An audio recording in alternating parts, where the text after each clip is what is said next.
Welcome to the Effortless English Show with the world's #1 English teacher, AJ Hogue, where AJ's more than 40 million students worldwide finally learn English once and for all, without the boring textbooks, classrooms, and grammar drills. Here's AJ with a quick piece to help you learn to speak fluent English effortlessly. I'm AJ Hogue, the author of Effortless English. Learn to speak English like a native. Join my VIP program. Get my free extra bonus movie course. The movie course is free only for VIP members. So become a VIP member, and of course you get the normal VIP lessons. You will speak English fluently, speak English powerfully, confidently, speak English effortlessly when you join my VIP program, and also get the first movie course as a bonus, as an extra. You can learn all the vocab, the idioms, everything from the movie The Matrix. And of course, there will be more coming soon.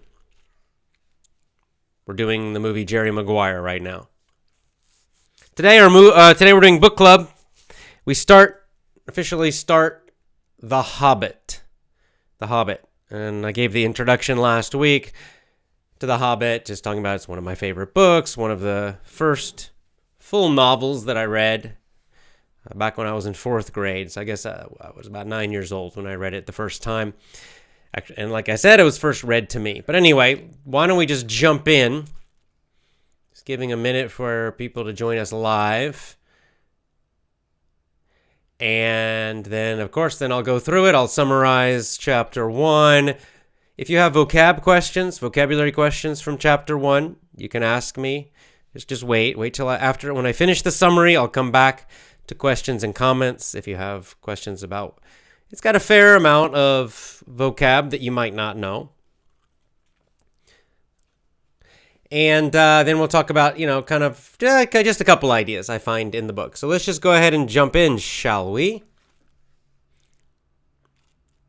Oh, and Douglas is saying the movie club, The Matrix, is fantastic. Good. I'm glad you're enjoying that. So join the VIP at effortlessenglishclub.com, effortlessenglishclub.com. So Vika says, how do you become a VIP member? Go to effortlessenglishclub.com. That's where you join.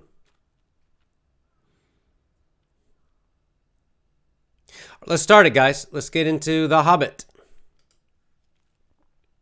Chapter 1 begins, in a hole in the ground there lived the Hobbit, not a nasty, dirty, wet hole, filled with the ends of worms and an oozy smell, nor yet a dry, bare, sandy hole with nothing in it to sit down on or to eat.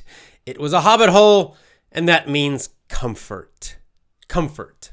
So we meet Bilbo Baggins. Bilbo Baggins likes to be comfortable. He's a comfortable man, a comfortable hobbit, not a man. He's a hobbit. And first, Tolkien, the writer, describes Bilbo. So hobbits are short. I think all of you know what a hobbit is, right? Little guys.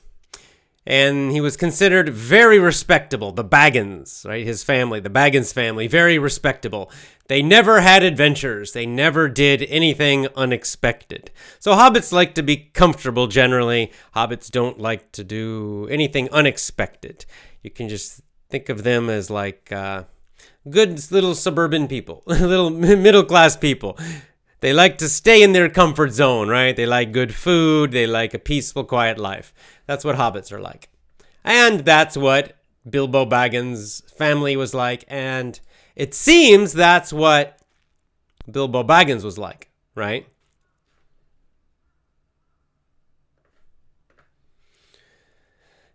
So, of course, hobbits are kind of short people, kind of like a dwarf, but they look like people, like kind of half-size people, right? Small people in this fantasy world. And then we learn about something more about Bilbo Baggins, and that's his mom. His mom's family, the Took family, his mom family had a reputation for being kind of strange. They liked adventures. So several people on his mom's side of the family had gone on adventures, had gone to foreign lands, had gone traveling. One of them had been in a big battle. So even though Bilbo, the Baggins family, his father's family, was very, very respectable, never did anything unusual. And Bilbo, until now, he's like 50 years old when the story starts. He's 50. So he so far has never done anything strange or unusual. Very respectable. But in his family history, his mom and his mom's family, they were the adventurers. So maybe he has something inside him from his mom's side. And then it says, he was grown up. He was an adult. He was 50 years old.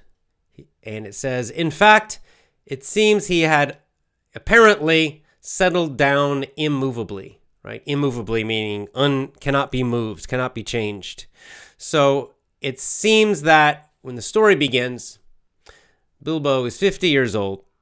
He's living a very, very comfortable life.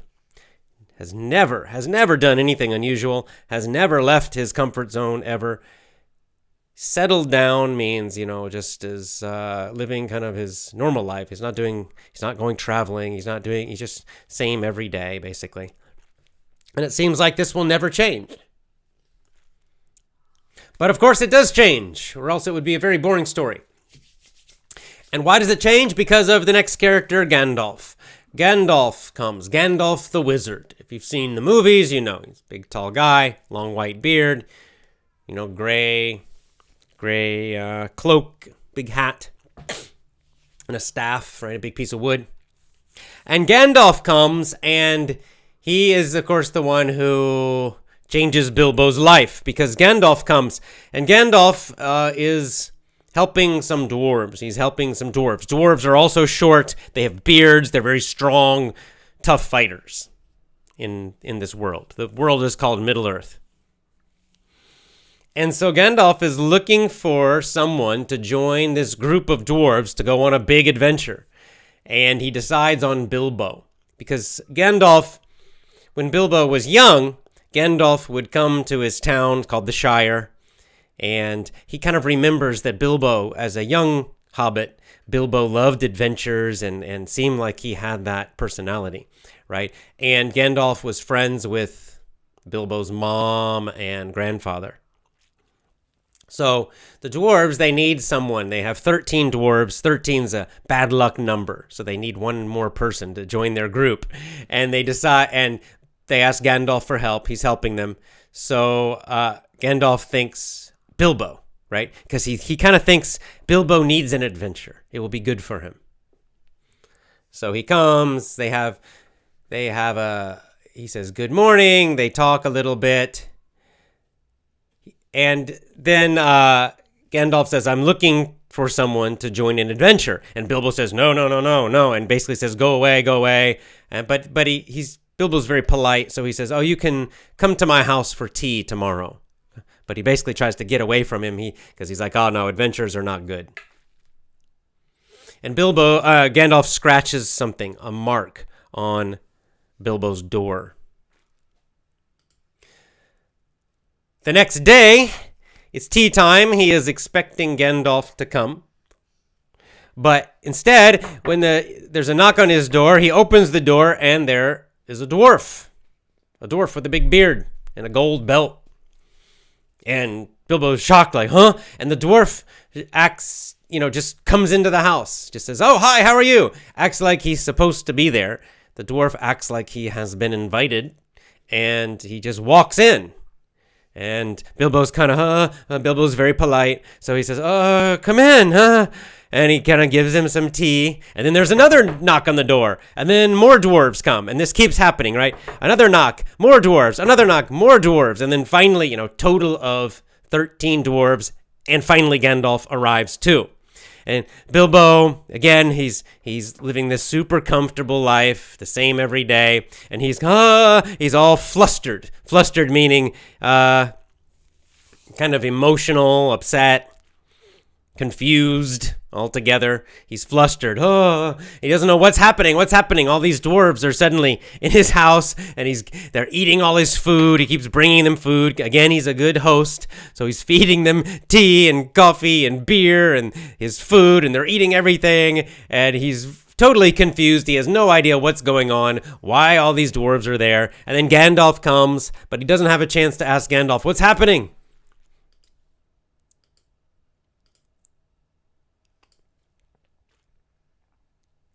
Okay, and they eat and they eat and they eat and they talk and they talk and they talk, and then they start singing and they play some music, and he's very confused. He has no idea what's happening, right?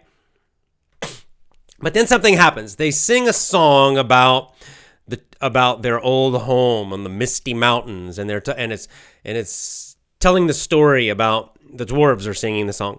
The dwarves are singing a song telling the story about how they had this kingdom under a mountain, this big mountain, and a dragon came and attacked, and the dragon killed almost all of them and took all their gold, and the few who survived, they had to escape, and they've been wandering around. And in the end of the song, it says, we must go back and get our gold again, get our kingdom again, get our gold again. And that's, of course, the mission. That's what they're trying to do. These 13 dwarves want to go back and get their gold from the dragon. So then something interesting, as he's listening to this story, it's this romantic story about travel and faraway lands and dragons and adventure. It says something wakes up inside of him. It says something Tookish, meaning from his mom's side of the family, wakes up inside of Bilbo. And he has this sudden feeling, this sudden desire to see the forest, to see the great mountains, to travel the world, Middle-earth, to explore new areas, to wear a sword, not just a stick, and to have an adventure. And all this starts waking up inside of him. He gets the excitement of the unknown, the excitement of adventure, the excitement of travel, wakes up in him as he hears the dwarves singing this song. But then they start talking more about the actual, he still doesn't know what's happening, really. And finally, the dwarves start talking about the dwarves start talking about how they're going to go get the gold from the dragon, and the dwarves keep talking about Bilbo going with them, right? The dwarves think that Bilbo is joining them. They don't ask him. They think it's already done, right? Because Gandalf told them. Gandalf told the dwarves, Bilbo's coming with us. He's the number 14. Gandalf chose them. So the dwarves chose him. So Gandalf and the dwarves all think that Bilbo's going. Bilbo doesn't realize it. And finally he starts to wake up and realize, they think I'm going. And when they're talking, they talk about how dangerous it is. And they talk about how most of them might die, right? Most of them might not return from the trip. And then he kind of, he suddenly becomes really scared when he thinks, oh, they want me to go with them, and we might all die. And then he becomes scared again, and then he becomes like the old Bilbo. See ya, baby. He becomes like the old Bilbo again and just wants to be comfortable and decides no, he doesn't want to go. So he kind of screams and he almost faints, like he goes, oh, and he's so scared he almost falls down. So they take him into another room, and they continue talking. And the dwarves, especially Thorin is the leader of the dwarves. He's kind of the father of the king that lost this mountain, where they used to live, the Lonely Mountain it's called. So Bilbo's in the next room because he's suddenly so afraid. And the dwarves start talking, and they're saying bad things about him. They start complaining to Gandalf. They said, "Oh, who is this guy? Right? Who is this Bilbo guy? He seems like he's too excited. He seems like he's just small. He seems like he's weak. He seems like he's afraid. This guy's no good. This Bilbo guy's no good." And so what happens is Bilbo's listening to this and listening to them criticize him and saying he's no good. So Bilbo's pride kind of wakes up in a good way, his dignity. And he's like, he doesn't like that they're criticizing him and saying he's no good. So again, like the adventure side wakes up and he goes back into the room and he says, wait a second, you think I'm no good? I'll show you that I am good. Right? And so, like, even though part of him is saying, what are you doing? This is crazy. Shut up, don't talk. But this other side, kind of the adventurous side and the part that's kind of proud, he tells them, no, I'll show you. I'll go. I can do it. And he volunteers to go with them. And then they're kind of arguing back and forth about it. And Gandalf finally just says, look, I chose him. And they all listen to Gandalf because he's the kind of the big leader. He says, no more arguments. I chose Bilbo. And he says, this is what he says about Bilbo. There's a lot more in him than you guess. And a deal more than he has any idea of himself. So explain, he's saying basically, there's a lot more inside of Bilbo, a lot more strength, a lot more courage, right? Good qualities than you can see. He's like, you dwarves, you can't see it, but there's more than you can see. And he says, even Bilbo doesn't realize it. Even Bilbo doesn't see what he has inside him. So Gandalf sees something that nobody else sees. Okay, Gandalf sees something heroic, something virtuous in Bilbo. He sees something special in Bilbo. Courage, adventurousness, whatever. That even Bilbo doesn't see it in himself. The dwarves don't see it, but Gandalf sees it. And so it's decided he's going with them. He's joining them.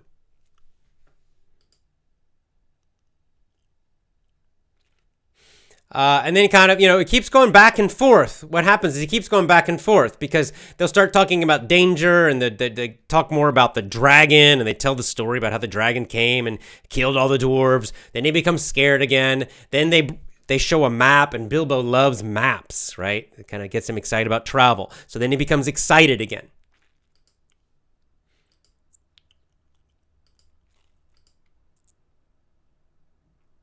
Okay. And then finally, at the end, he says, it's getting late. It's time to go to bed. So they say, okay, time to go to bed. Bilbo says, in the morning, I'll wake up early and make breakfast. But then finally at the end, when he's going to bed, Bilbo thinks once again, the adventurousness, the excitement starts to go away. His old fear, his old, you might say, his comfort comes back, and he thinks in his mind when he's going to bed, I'm not going to wake up in the morning, I'm not going to make breakfast, and I'm not going on this journey. I'm not going to do this. They can just leave. I'm not going. And that's his kind of final decision when he goes to bed. All right, so that's it. That's the summary. So that's the end of chapter 1. They all go to sleep. Bilbo decides he's not going. Okay, so a couple things I want to talk about. What I'm reminded of very much with this story, because it's a classic example, I would say. There's something called The Hero's Journey. There's a very good book called The Hero with a Thousand Faces. The Hero with a Thousand Faces by Joseph Campbell. And it's called The Hero's Journey or The Hero's Arc. And this is something, it's a kind of pattern that you will see in many stories, especially old stories, classic literature. And it's kind of like the pattern of how someone becomes a hero and how someone transforms themselves. Transform means to make a huge change, usually for the better. Right? And so there's and the reason this is important is because this hero's journey, it kind of shows us that, number one, we can all be heroes. We can all go through the same process. No, we're not going to kill dragons and that kind of thing. But psychologically, there's kind of a pattern when you try to do something heroic. There's a pattern when you try to make a huge change in your life. when you try to change yourself. There's a pattern when you try to overcome a huge fear that you have and do something great. And we'll see this in The Hobbit. The Hobbit is a classic example of this, where it shows us this same kind of pattern. The story follows the same pattern. This classic pattern that you'll see in many, many stories. Star Wars has the same pattern called the hero's journey. And in chapter 1, we see the first part of it. What happens? This is very typical. You'll see this again and again and again in many, many, many stories about heroes. That first, the hero's living a normal life. They're just a normal person. Okay? Yes, we also have stories about like super powerful people, right? Like Achilles in the Iliad, right? He's almost a god. He's so powerful. Okay, we do have stories like that.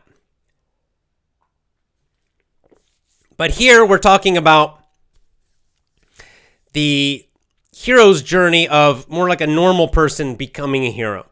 And usually the story starts, they're just a normal, comfortable person. Bilbo's a normal, comfortable person. He's not looking for adventure and all that. There is something inside of him, maybe, that's open to it, that is ready for the change. And then the next thing that happens, it's what it's called the call to adventure, the call to change, the call to be heroic. The call means that it comes from the outside. It might come from God, right? But it often comes from here it comes from Gandalf, right? Where Gandalf comes, the call means it's like, like calling to him, right? Gandalf comes and says, I want you to go on an adventure, right? You should join this adventure. So that's kind of the next thing that happens. And Gandalf's character is also a very common character, the wise man, right? The mentor, the wise man. In Star Wars, it was Obi-Wan Kenobi, right? It's the same kind of character. The old man who's very wise, who helps the hero. And many times it's the wise man the wise man sees something inside the hero, right? In the beginning, the person looks normal. They may be even afraid, maybe weak, but the wise man sees something special. And usually, often, it's the wise man who says, come with me, have an adventure. In Star Wars, Obi-Wan Kenobi, right? He meets Luke and he says, Luke, come with me, become a Jedi, right? Here, it's Gandalf and he says, Bilbo, come with me, join this adventure with the dwarves. So that's the second step. The third step that happens every time, the hero refuses. They do not say yes immediately, right? Because they're living a comfortable life and they are afraid. And see, this is a good message for all of us. This is something there's a message in this for all of us normal people. That these great heroes in the beginning are afraid and they say no. They don't want to face danger. They don't, even part of them wants to go, but a big part of them is afraid. Bilbo's afraid to go on adventure. He's got a comfortable life, right? He doesn't want to leave his comfort zone. He doesn't want to leave his comfortable life. He's afraid of going and fighting dragons and things, right? So he says no. He says, no, I'm not going to go. I don't want to go. Right? And this is what happens with most normal people when you have a chance for something big. Like, some of you we've got in the comments talking about starting your own business. And again and again and again, it's always the same comment. Oh, what should I do? I'm afraid to start my own business. It's like the call, right? There's something calling you, maybe just your own mind or intuition. I should start my own business. I should do this adventure. But then what happens next? You say, no. And all the fear comes up. All the fear comes up. When you think about doing some big, great thing, making a big change, a big adventure, something risky, it's very normal, just like Bilbo, just like Luke Skywalker in Star Wars, you say, no, I can't do it. Oh, no. And then what's next? There is this kind of back and forth. So first they say no, right? Then there's a kind of a mental, emotional struggle a conflict, a fight, an emotional fight inside the hero, right? Part of them says, yes, I should go, I should do it. And another part says, no, don't go. They're afraid. So it's this fight inside between the fear and the comfort on one side, and then on the other side, the courage, the desire for adventure, the desire to change. And it's not an easy fight. It goes back and forth. So in this chapter, the first chapter, Bilbo, he's up and down, back and forth. No, I'm not going. Yes. Oh, I'm excited. I'm going to go. No, I'm not going. Yes. Okay, I'm going. No, I'm not going. Finally at the end of the chapter, I'm not going. Right? So refusing the call, it's called. Refusing the call. The hero always refuses the call at first, in the beginning. He's comfortable. Often the wise man sees something in him and says, come on, let's go. Come join me on this adventure, on this journey, on this trip. He says no. Then he struggles. Then he says no again. And then we'll see what happens next. Of course, eventually he does say yes.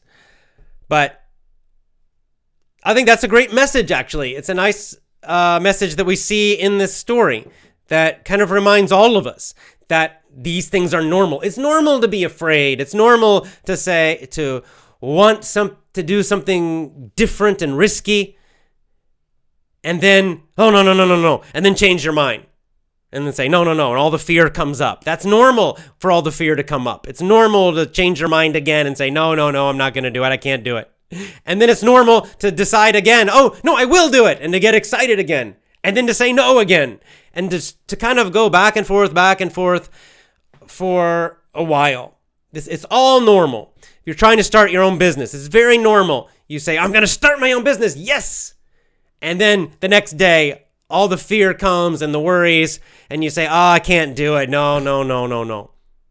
And then the next day, no, I can do it. I will. And then the next day, no, I won't.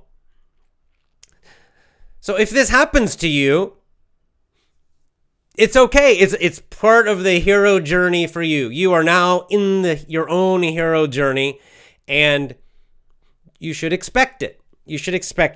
I've come to expect this in my own life. If you don't have the fear, then it's maybe a sign that you're not doing anything very big, okay? Because if you're trying to make a big change, if you're doing something that's quite big, that could have a lot of uncertainty, maybe some risk, or it's just very unknown to you, then it's very normal to have this mix of excitement and fear.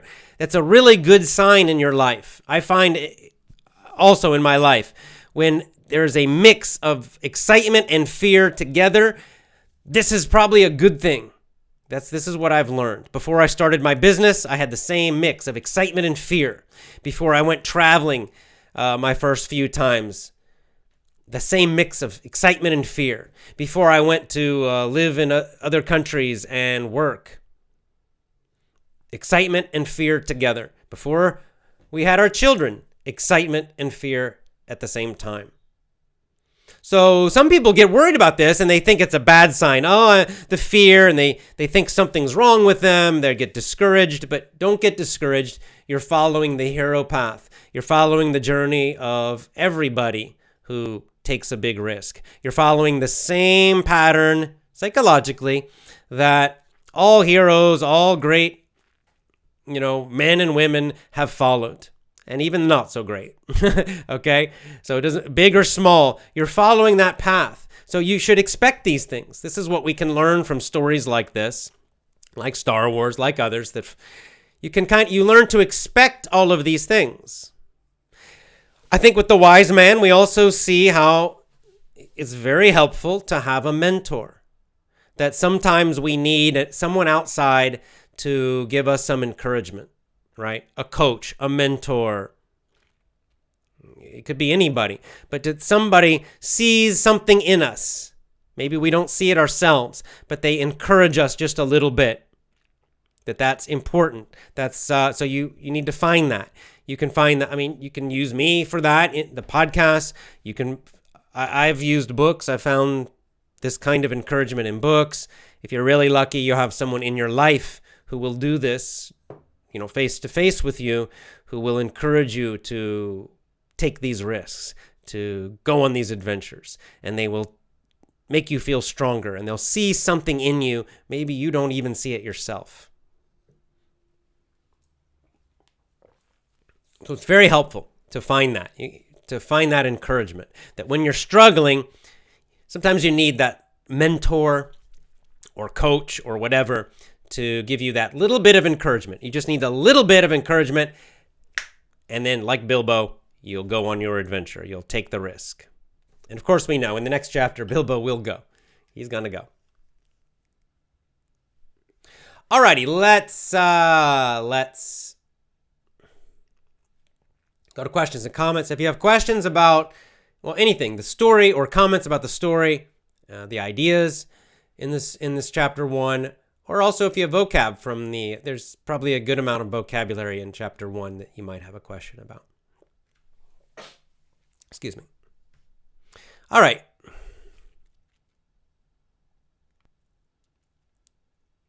Rosanna said, I did not read the chapter yet. I bought the book, but I haven't read it. Well, just read it now. You can read it after watching this. That's fine also.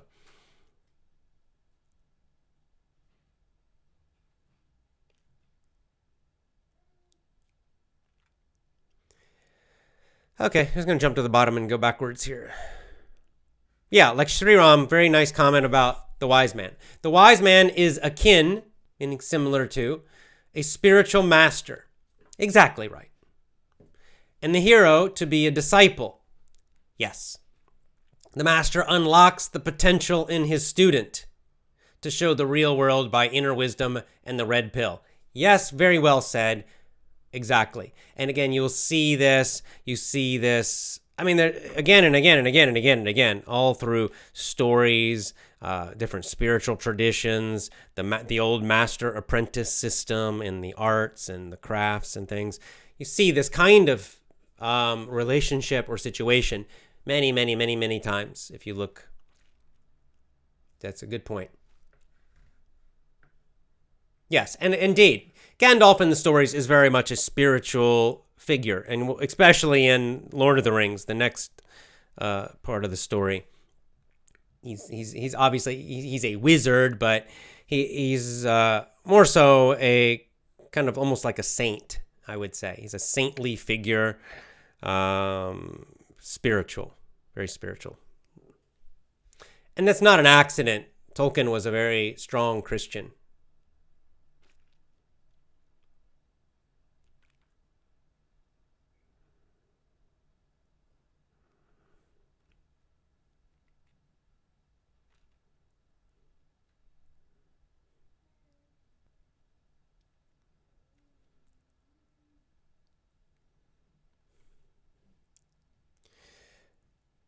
Yeah, like Faith Channel says, the devil and the angel. Kind of, yeah, you can think about that, right? It's kind of like, the devil and the angel in your mind fighting, right? Or fear. It's not so much evil and good, it's more like fear versus courage, right, in this case.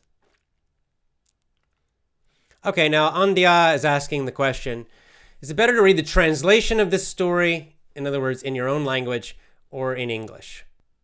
Well, I would say try it in English first. If it's too difficult, then you could get it in your language also and read chapter 1 in your language first, and then try again chapter 1 in English. It's a challenging book in English, I understand. Do your best.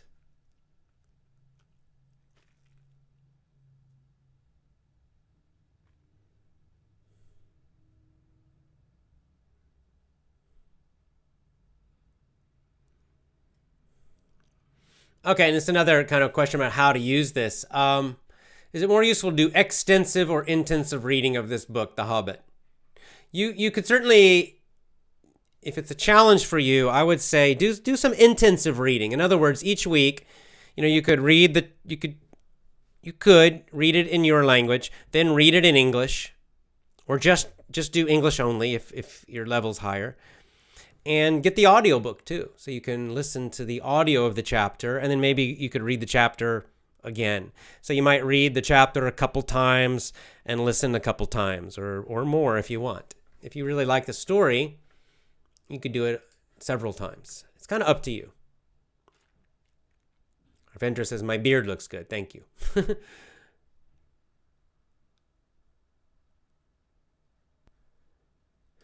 Yeah, Ilana Khan says, Bilbo is going to be involved in an adventure even though he doesn't want it.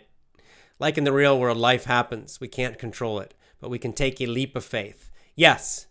And but kind of like Bilbo, I think there is a part of us that wants it. Right? This is what we see in chapter 1, that he doesn't ask for it. He's just sitting there and Gandalf visits him.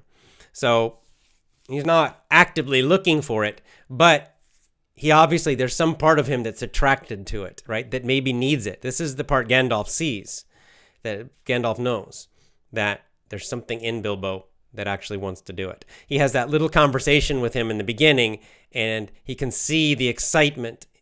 He can hear the excitement in Bilbo's voice when Bilbo talks about travel or, Gandalf's past adventures and things. And he realizes, there's something in Bilbo that actually wants this, even though he's afraid. And you're right. Sometimes life happens and we just have to, like Bilbo, you just have to eventually just jump in and do it and enjoy the adventure. Sometimes we need it. Sometimes, like Bilbo, an adventure comes to us and we're kind of complaining, I don't want this. But then later we realize, I needed that. That was good for me. It's great that this happened.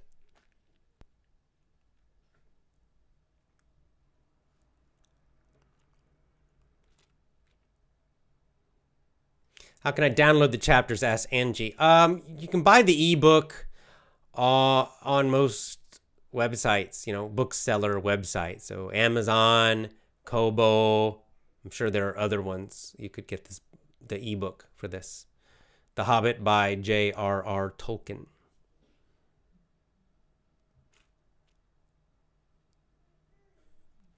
Tien says, Bilbo is lucky one because Gandalf helped him to take his chance. In life, we're not always as lucky as Bilbo.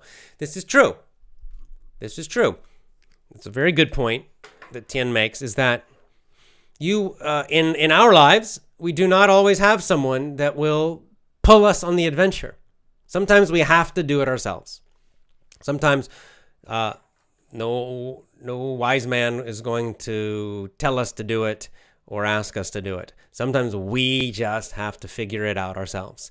But, certainly in my life, that was true. However, I will say that there's always something that can give you that call, right? As I mentioned before, books can do this. So maybe you don't have a wise man mentor in your life, but you read a book. Like I would read books about travel, and this would wake up this sort of romantic excitement in me to want to travel.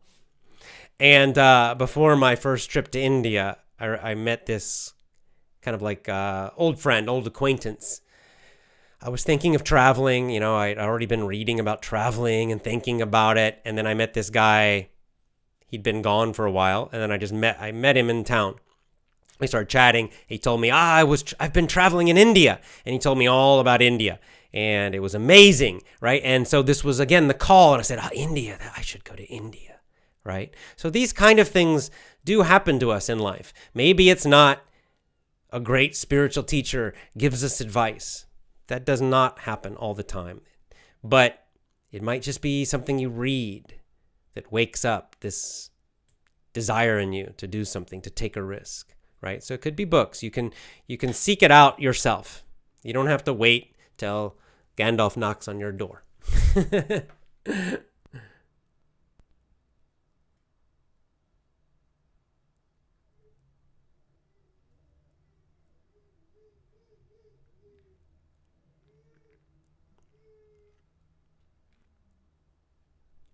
Verdal, thank you.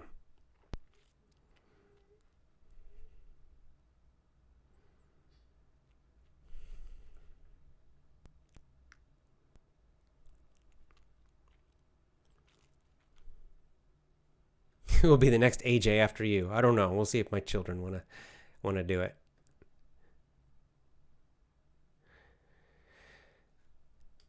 Dario the third says, for you to find your treasure, you have to pay the risk of the journey. Well, indeed, right? That's one of the messages we'll see through the book, and that is a common message in these kind of stories, is that for great rewards, you need to usually have a great risk or make great efforts or overcome great fears, right? That if you refuse to take risks, if you refuse to overcome or face fears, if you refuse to do different things, if you refuse the unknown, then you will not get great rewards. You'll get the same as always. If you do the same as you always do, you'll get the same results, typically.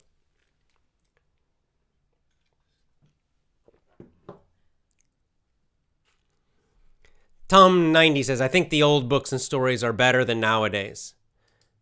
Yeah, I 100% agree to that. For sure. BK Dogner says, adventure changes lives also. Yes, we'll see that. Okay, so now we see the beginning Bilbo. Kind of fat, very comfortable, fearful, a little silly. We're going to see that by the end of the story, he'll be a very, very, very different person, right? Because he's going to go through a lot of danger, a lot of adventures. He's going to have to overcome a lot of fear. He has to find a lot of courage inside of him. He gets a huge amount of experience, does amazing things. But, by the end, he's very, very, very different.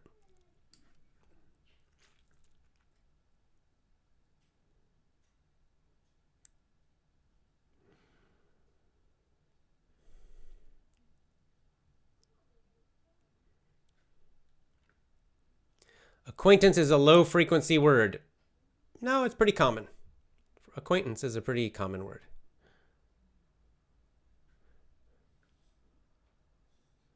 Who's your favorite? Danilo Silva says, "Who's your favorite character in the book?" I always liked Gandalf. He's kind of that father figure, wise man figure. So he's I think a lot of people really like that character because all of us I think can sort of appreciate that. Maybe all of us kind of wish we had someone like that in our life, right? Gandalf, there's some spiritual teacher or a great mentor or something. But so Gandalf was my favorite. I think I like all the characters in the book. The Tolkien was very good at creating characters.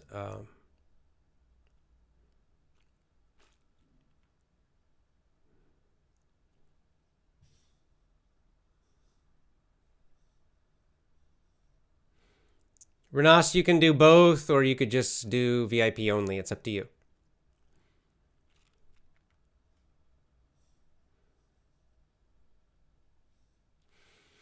Okay.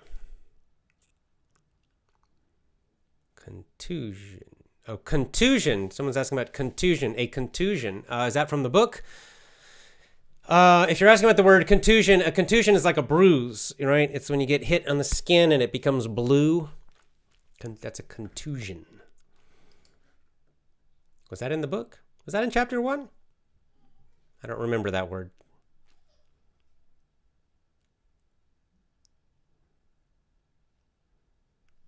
All right, I think we are about finished.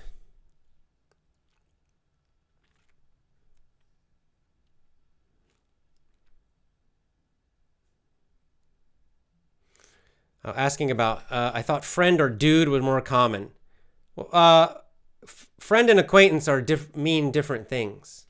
It's a different meaning. A friend is a closer relationship. An acquaintance is someone that you know, but they're not a friend, right?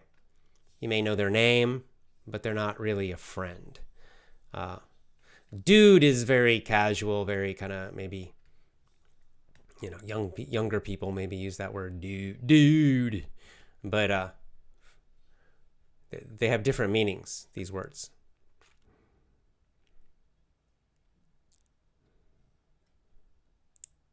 All right, guys, I think that's it. looks like that's all the comments about the book. I'll do, other comments I'm ignoring because the topic is on the book today. So tomorrow we will be back with our movie lessons. The next movie we're doing is Jerry Maguire.